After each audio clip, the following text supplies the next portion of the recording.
नमस्कार मंडळी, मी मीरा रेसिपी मराठीमध्ये सर्वांचं अगदी मनापासून स्वागत आहे। आज ना आपण अगदी घरच्या घरी साध्या सोप्या पद्धतीत श्रीखंड बनवू। खूप सोपी आणि झटपट रेसिपी आहे बरं का। चला श्रीखंड कसा बनवायचा ते बघू। एक छोटी कढई घेऊ, कढईवर सुती कापड घेऊ। आता आपण सुती कापडामध्ये 500 ग्रॅम दही घेऊ। आता तुम्हाला जेवढा श्रीखंड बनवायचा आहे तेवढं तुम्ही दही घ्या।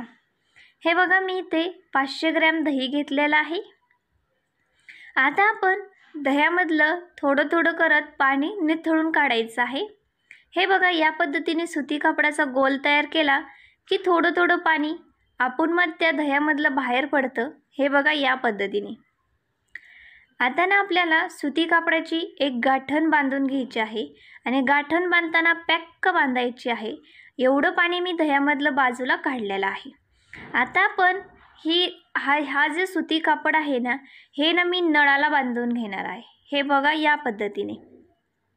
आता मी हे नळाला या पद्धतीने बांधलेलं आहे ना, मग आता रात्रभर याच्यामधलं हे बघा या पद्धतीने एक एक थेंब करत पूर्ण पाणी निथळणार आहे।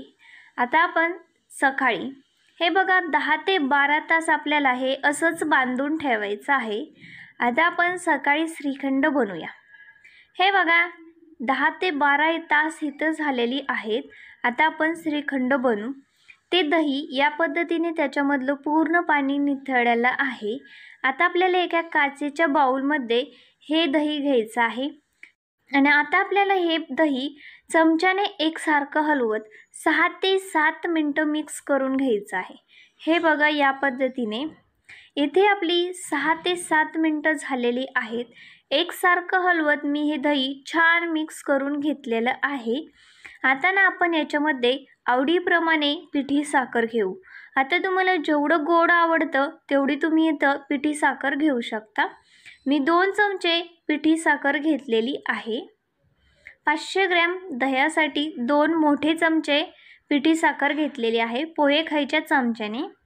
आणि काजू, बदाम, पिस्ता हे ड्रायफ्रूटचे थोडे थोडे कापसुद्धा घेतलेले आहेत।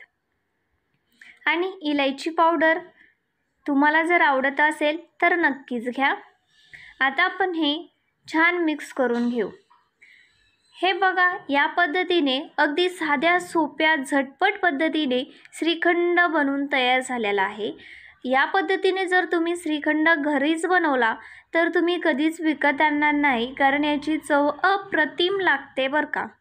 तुम्हाला जर ही रेसिपी आवडली असेल तर अशा छान छान रेसिपीसाठी आपल्या चॅनलला नक्की सबस्क्राईब करा। आपल्या चॅनलवर अशा साध्या सोप्या झटपट रेसिपी असतात। धन्यवाद।